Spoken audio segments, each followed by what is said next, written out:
a treat for you guys. I was waiting for this one to come around. So in a little bit, we'll have the one and only Andrew Zaragoza from Sinicle coming into our very own podcast living room. I'm super excited for this one because he's one of the first bands I actually worked with here in the Central Valley. And oh my God, I'm salivating over here. Let's just bring him out already. Hey, what's up, my brother? What up, brother? How are you? I'm good. I'm getting, How's the weather over in Modesto? Oh, we're raining. We're raining. Nice. It's awesome. I'm having a blast in the weather coming upon summer. I'm ready for it.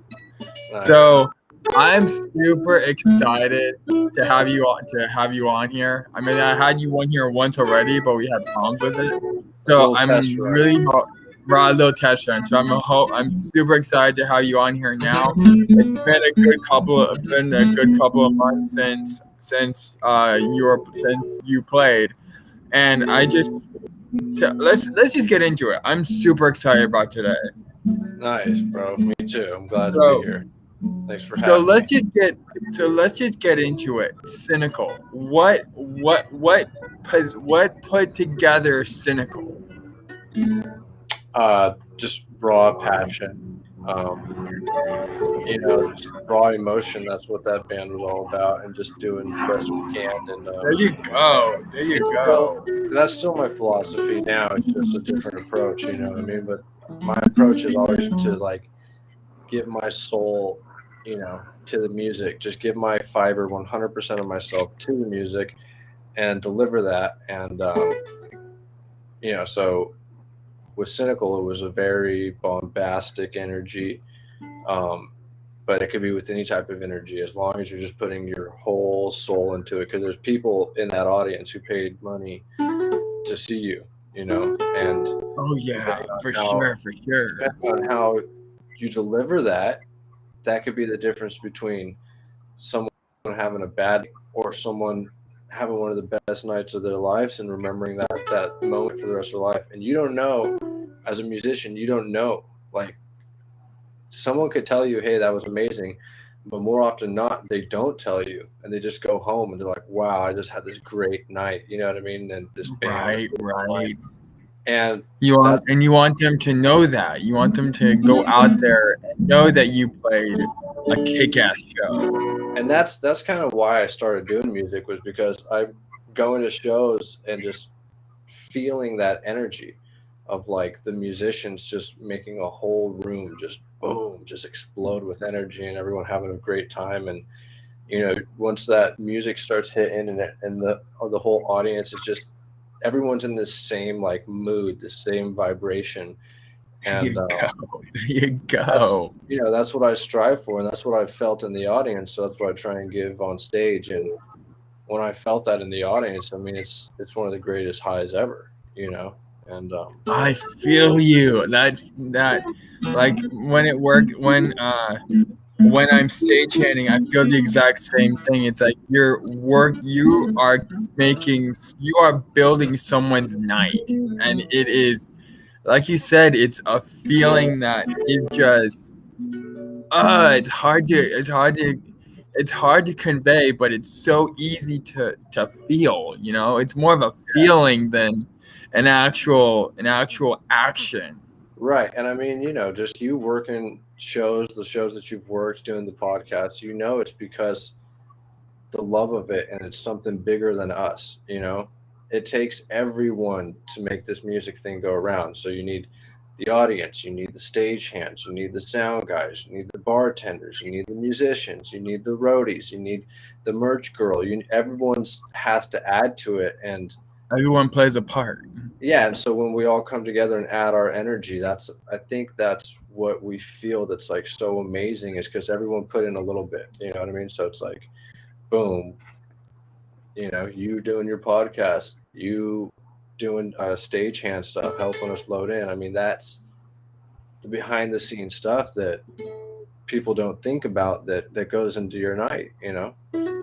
Right, right. I feel that. I mean, when it comes to music production, that's what we do. Like we are building up the direction to have this excellent explosion of an experience. I mean, Right. like you said, everyone builds a part in this contraption that in the end will show that this is the finished product, and people just go, Yeah, and there's an uncontrollable factor to it too, you know, like we do everything we can, and there's still good nights and bad nights, and that that danger makes it fun, you know, because it's a live and there thing. you go, You know, there you this go. isn't a recording. If you mess up on stage, you got to keep going, and you can't be like, oh, Oh, for sure, for fucked up, sure. you suck. No, dude, you got to forget that, and you got to go right on to the next note and keep playing. And so there's good nights and bad nights, and all that you can do is just try your best to make a space for that energy to come through. You know, For and sure. I honestly, it's it's that moment where you have, like you said, you have to keep going. It's like whether you're a promoter, whether you're working stagehand, whether you're working as a musician, you know, just because you fail or something goes wrong, like you said, you have to keep going. Like, oh well, that sucks. I sucked. I did that. I gotta keep going. Gotta keep going. Gotta keep going. This train, it's gotta keep moving. Just gotta remember that for the future. that's life, you know, not just music, but everything in life. You just have to keep going. You know, do you have bad days? You have good days. You got to get up that next day and make it a better day than it was the day before. You know, because if not, then you're just gonna wallow in darkness. You know. I know, right? It's a feeling nobody wants, but people can fully relate. I mean, I know how many times I'm just sitting on my bed, just going, beating myself down. It's like you can't live like that. You only get one life. You got to Yeah, put yourself out there and enjoy what you got. yeah. And going back to music, that's why music's a medicine, because it gives us purpose. It takes that mundane feeling away. You know, when the band's playing and it's midway through the concert, everyone in there is just, you know, they're just at their rawest element. No one's thinking, you know, I'm a lawyer or a doctor. They're not thinking, you know, I'm a student or I'm a We're all loser, one. We're all you know, or one. I'm a wino or whatever. They're not thinking all these problems. They're just like in the moment with the music, you know, and that they get to let all that go. And I think that's why music is so healthy. You know, it's so mentally Right, right. needed. So All music. Not just metal. Metal is a good representation of positivity, but all music that we listen to have some type of drive and reason to be there. oh yeah, oh yeah, I agree with you, man. I mean, just you just look at our day to day lives, and music has been there ever since you were born. And it'll be there on your, you know, at your funeral. They'll be playing music. You know, when you were born, they're playing. You know, it's music is there with us from birth to death. You know. For sure, for sure. So getting so following that train, I actually have some questions. For example, what tell us some of the stories of Cynical. Like what are some particular stories that stays with you of these experiences? Yeah, I mean, really, like, you know, meeting people like you, touching people, you know, sharing different uh, times on the road with, you know, different people in different cities, and just, you know, seeing their faces and their smiles and their attitudes. And like, you know, sometimes you're having a bad day and you're on the road and everything sucks and you're fighting with your band members, and then you get to the little town and like everyone's smiling and they're so happy to see you, and then you're just like, all right, cool, like this is why we do it. And I mean, you know, so it's like it's this overall feeling of like, all right, maybe we did something, we gave some service, you know, maybe we did change some people's lives and had them just have a better night. And but I mean, you know, it was I always love that. I love that. like when we first started, bro, like when we were 16, 15, 14, we started the band when we were 14, and we were just playing in my basement. And you know, as teenagers, you have a lot of angst and you have a lot of depression, and you're going through a lot of Saying something. and you know, kids are like starting to get into drugs, or they're starting to get into violence and crime, and it's like you want these outlets. And so, you know, at my mom's house in the basement, my mom and dad's house in the basement, we would just play music. And that was a place, a safe place for teenagers to come hang out, you know. And that was a safe There place you for go. teenagers. There you go. It's a safe house. Well, Yeah, not necessarily a safe house, but a safe place. yeah. I mean, they weren't on the streets, they weren't getting in trouble, they weren't, you know, doing drugs. It's like it was a place where we could be ourselves. And I think that actually helped a lot of people growing up, because without that environment, they probably would have been doing something else, getting into, you know, into Getting something into bad. whatever. Yeah, and It's always good to have that. It's always good to have that mom that everyone can connect to, or that dad that everyone can connect to, yeah, or my that parents, big brother that everyone connects to. yeah, my parents were always supportive of my music, and they were always non-judgmental to the kids that came over. And so I mean, that's something that really stuck with me. And of course, you know, we played many shows, and I got to meet many different musicians, you know, opening up And for. you were raised right, for sure. I can Thank you, sense bro. your sense the rightness. Thank you. Yeah, I mean, it wasn't always easy. We grew up in some hard stuff, and I think that helped shape my character. And I think a lot of people grow up like with really bad circumstances, and it's how we choose to live lives. Like, do you want to make that, like, say, you know, your parents were abusive to you? Do you grow up and be sad because your parents were abusive to you, or do you want to make a change in the world and be like, you know what, this happened when I was a child, but I'm going to open up You're gonna a be fucking better. You're gonna be yeah, better. You're gonna break the cycle. exactly, break the cycle. Well said. And so, yeah, I was very fortunate to have a supportive family, and not everyone had that. You know, not everybody in the band, not everybody's parents exactly supported what we were doing, Right. and that was always hard for some of us. And I would if anything, I would probably, if like on track with what you're saying, I would probably be that guy. I'd be the one that caters to the younglings who are having trouble getting into trouble, or maybe they're experimenting with things they're not supposed to. It's like, okay, look, if you're gonna experiment, you're gonna do it in a way that's healthy. You're not gonna do it with other things.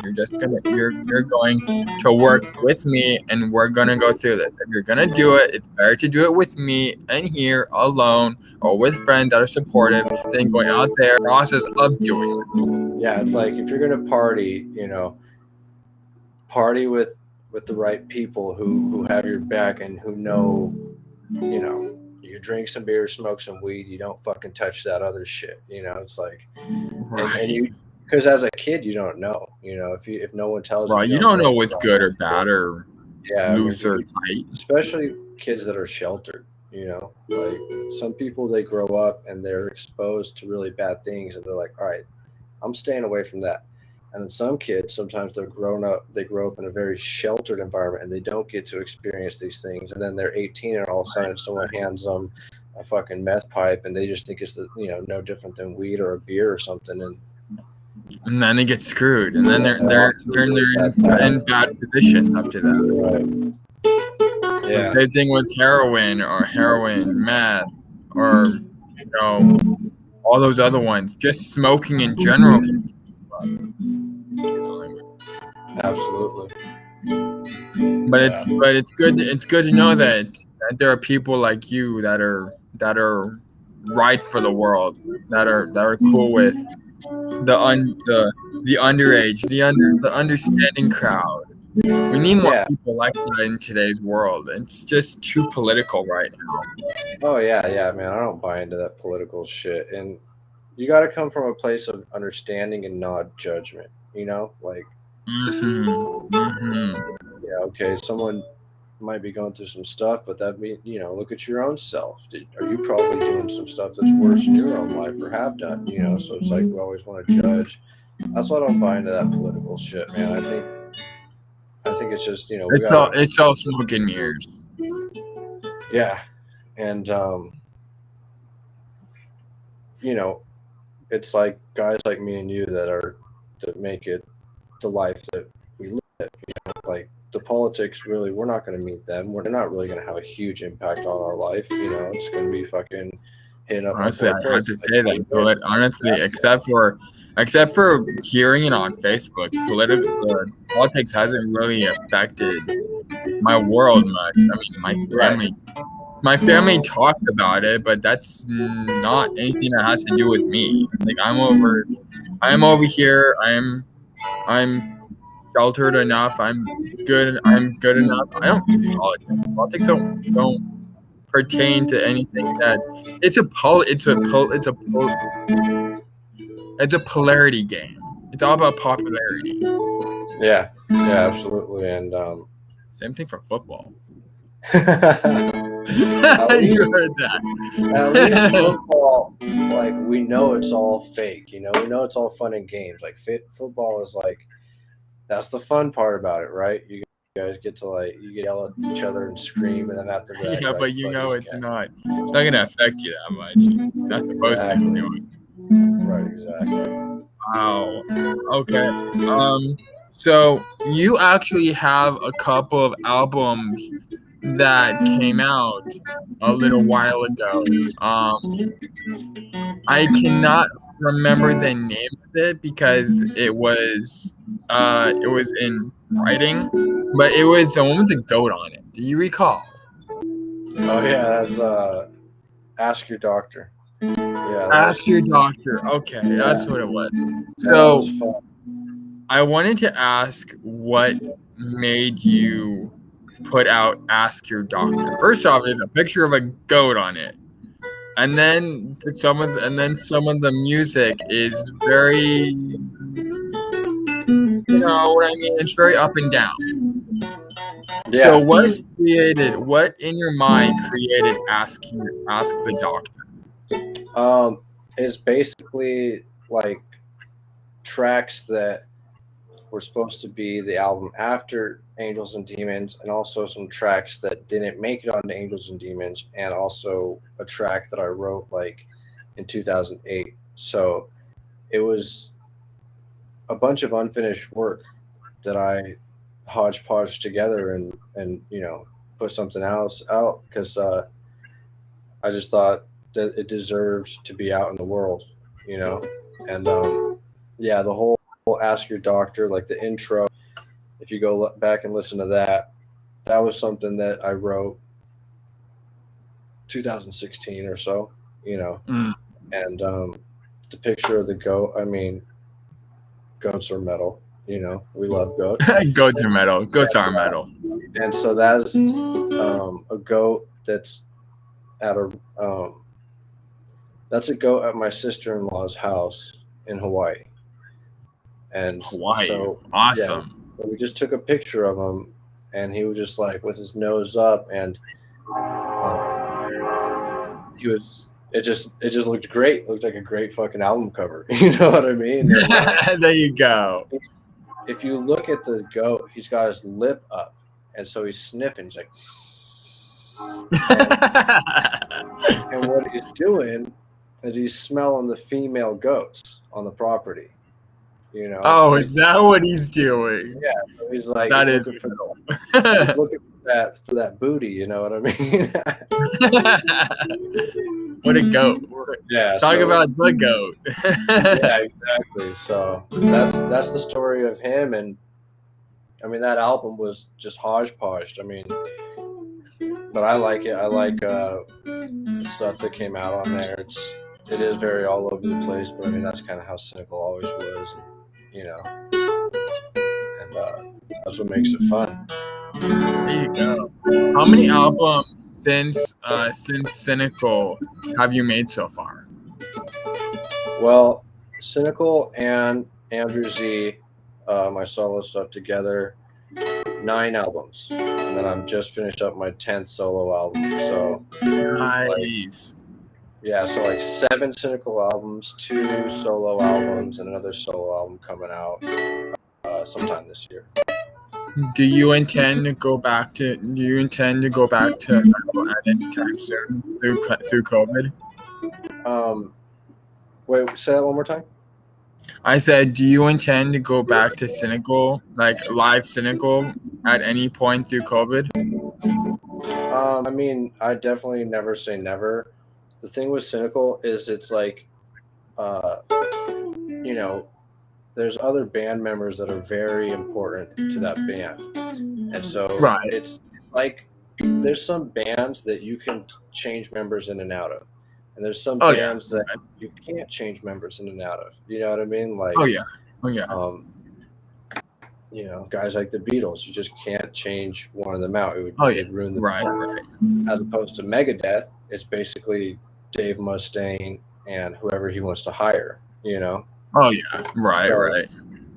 the thing about Sinicle, you know, it would take other band members to want to get back in it and to want to proceed. So never say never. You know? Right. I am focusing on my solo stuff. Solos for now. Yeah, because, you know, I can't wait on somebody else to do their life. You know what I mean? They got to go through whatever they're going through. And I think some people in the band think that we accomplished what we set out to accomplish. And, you know, I don't. And so it's like, for sure. I saw that there was more to go, you know, but that's why I'm doing solo, because I love music and I can't stop. If I ever stopped doing music, I would die, you know? All right, I got you there. It's a gift. You keep doing it. If you stop, you get rusty. Yeah, no, I would literally go crazy. I would literally, you know, be very unhappy if I stopped playing music. So I can't wait on anybody else. Probably gonna gotta keep making it. Like it's like me and writing. Like I can't just stop. I gotta keep going, you know? Absolutely. Even though I may end up like 10, 20, 30 books later, but I'm still gotta keep going. You know, if you stop, you get rusty.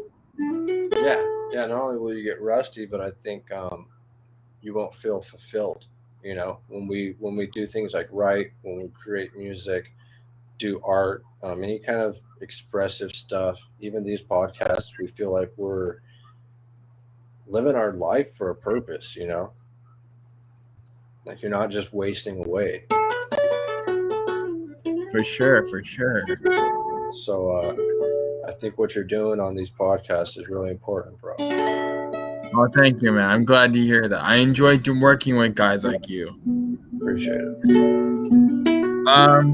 So what are some of the next projects you have for the future? Do a little bit of self-promoting for us. Yeah, definitely. Right now I'm finishing up my 3rd album for the solo stuff, and that's going to be out probably summer or so. And I've been really blessed to just be able to like work on music every day, and I've been writing a lot. And I live stream every Monday at 8 p.m. Pacific Standard Time, so 8 p.m. California time, on twitch.tv/AndrewZ_music. So if you stop in, let me know that you came in from the show, that you're coming in from Chris Hex's show. And we always have a good time every Monday. I always have like my regulars come and watch the show, and we're always laughing. It's always a great time. It's really good energy. And eventually I'll get back, because I'm in Hawaii right now. And what part of Hawaii? I'm on the Big Island in a town called Hilo. Oh yeah, no, I got that. I was asking. My family lives in Hilo. Really? Well, my sister lives in Hilo. That's where I'm at. I'm in Hilo.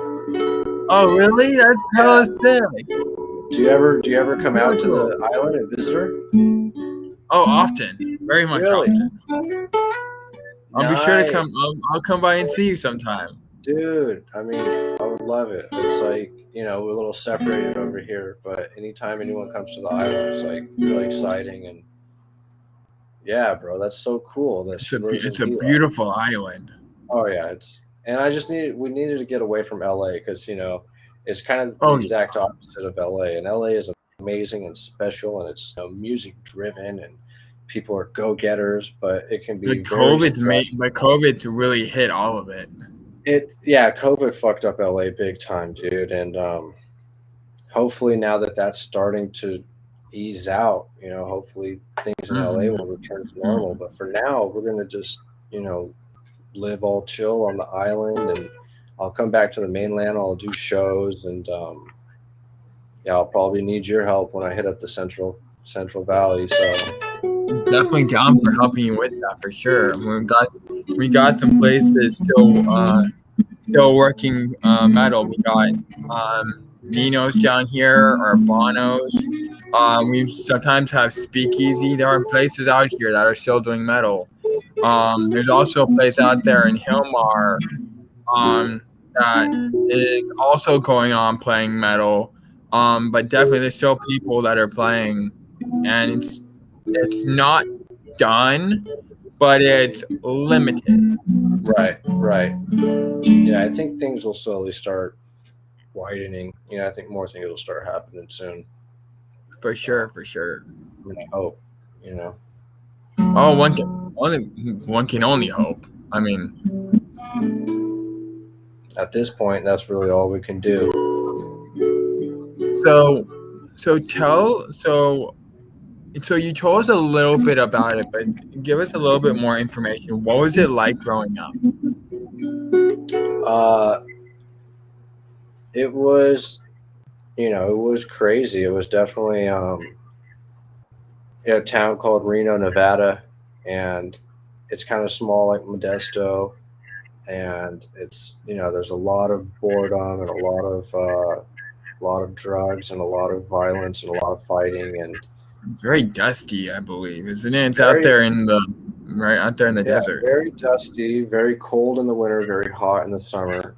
Beautiful nature though. I mean, like as far as like we would go up to Tahoe and every Sunday just be at the beach out in Tahoe, and that was like one of the best things. And as far as nature, you got the mountains right there, and then you got the desert. There's the whole Burning Man thing if you're into that, and it's a party town. And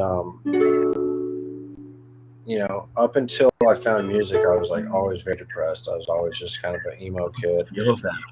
And then once I found music, I found my purpose. Yeah, I found my purpose, and then things changed a lot for me, and my life changed, and it opened a lot of doors. And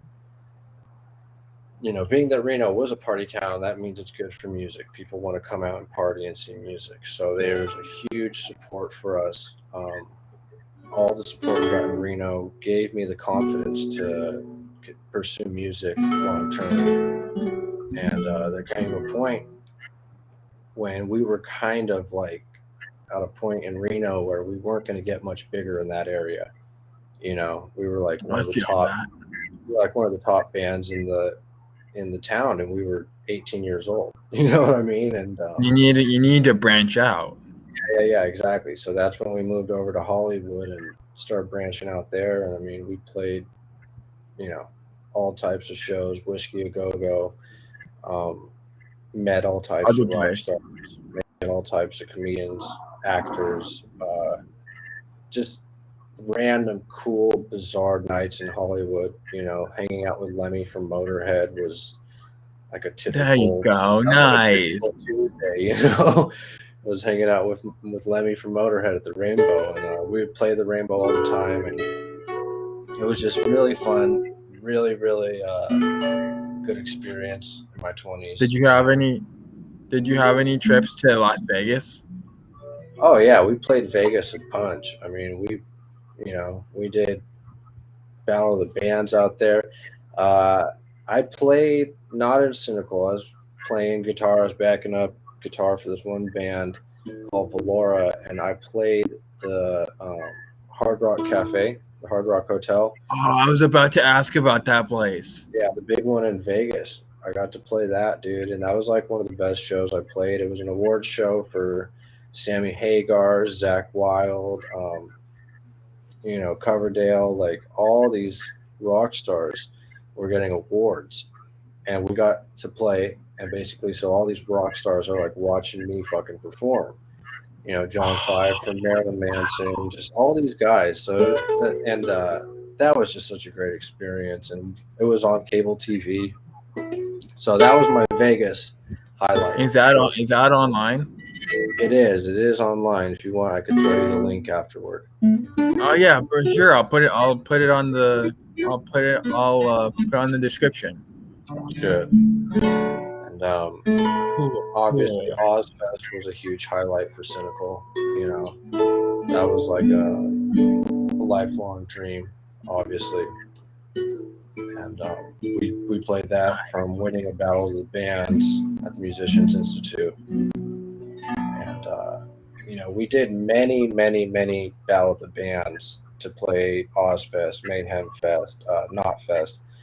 And we would always lose. And I always had a feeling that it was rigged,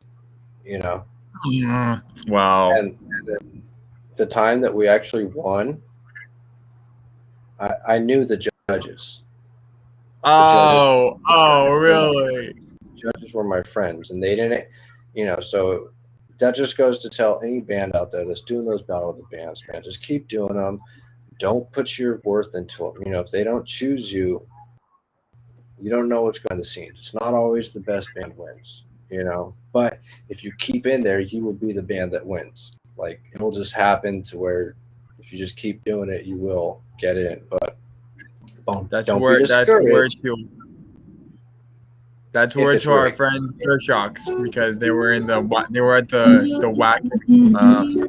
of the Band and they lost. Keep going out, keep trying out there, guys. Yeah, just keep throwing it out there. And you got to take pride that you were even in the battle, because what about the bands that didn't even fucking get in the battle? They're not even on the list. So the fact that you showed up, any bands doing that, I mean, anybody who has the balls to just get up on stage, man, I salute you. Like, it's tough. Indeed. All those eyes, for sure. I mean, it takes a special kind of person to get up there on stage and then rock it. And to keep doing it, because the high wears off, and if you plateau, it's like it gets dangerous, because you got to keep doing it, because you have to remember that you love it. And some people forget when they don't see, the growth that they were expecting. It might take longer than you thought. But we're in it because we love it. We're in it because we fucking love it, right? For sure. That's why you do it. That's why I do it, Amen. It's all about the feeling. It's all about the skill. It's all about your world.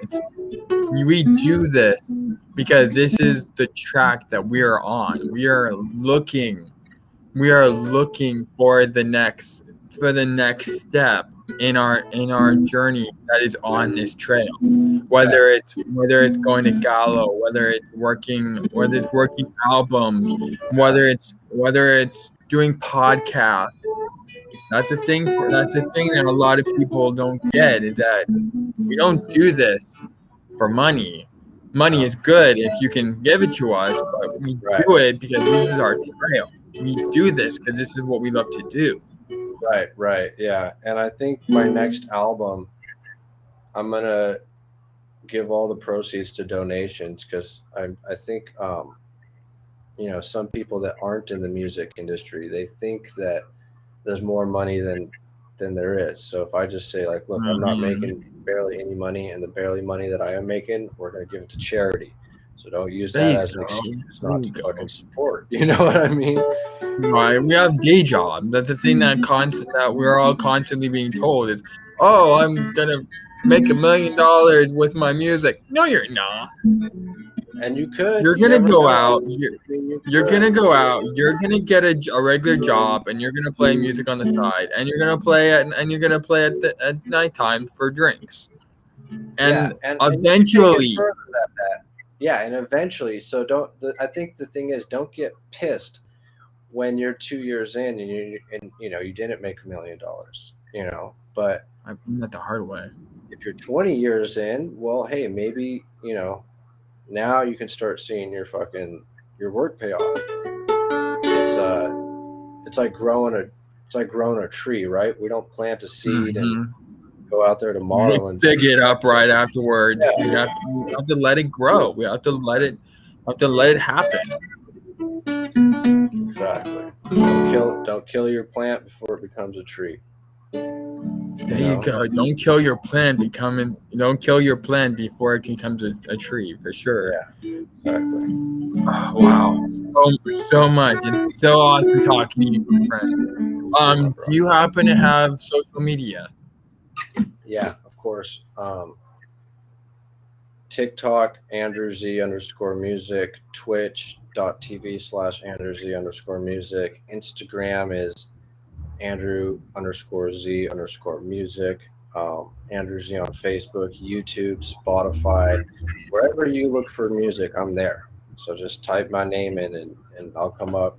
And I've got albums out there that professionally recorded, they're great. They're out there for you guys. We got music videos up that me and my wife work very passionately on, and we create the music videos. So check those out too, because those are up there for you guys. And there's a lot to explore. I mean, if you really dig it, then there's Sinicle footage at Ozfest. There's Sinicle music videos. There's old stuff. If you like that metal stuff, there's stuff you could go back and find out. And I'll be sure to link a lot of your works below, for sure. Yeah, I mean, 2014 we came out with "Still in Mind," one of Sinicle's. People love that album to this day. People love that album. Angels and Demons was 2017, and that was kind of Angels and Demons for me is a really special album because it's like just the title, Angels and Demons. It's kind of like the way of life, right? Like you got the darkness, the faith and the hope, and I think it's all in there in the music. And yeah, I mean, Ask Your Doctor, I love that one. Go check that out. And then we got, as far as solo stuff, Child of the Sun. That was my first album in 2019. I hit the Billboard charts on that, and we sold a bunch of those, and I toured, and videos are out that. People love that. I mean, the song Afternoon has gotten more plays than any song in my career, and organic too. And then Caffeine I came out with in 2019, right when the pandemic hit. And so that kind of was a sleeper. So go check that out, because there's for sure. Go check out all these works. Yeah, I think some of this stuff goes under the radar. And yeah, thank you for fucking having me on the show, bro. And no problem. Also, you got killer shirts too, which I have to. Which this is there you go. This is one of them for sure. And he earned that shirt. We gave him that shirt. He was working his ass off. He said, "Can I have a shirt?" I said, "Can you take this amp inside?" And he said, "Hell yeah." Hell yeah. And I went and did it. And actually, I've seen Sinicle a couple times. Actually, I've seen you at the other place. I've also seen you at Spinnakers also when it was around, for sure, and blew my mind. You're really good at what you do. Keep doing it. Thank you, bro. I mean, I just try and put my all into it. That's all I can do. For sure.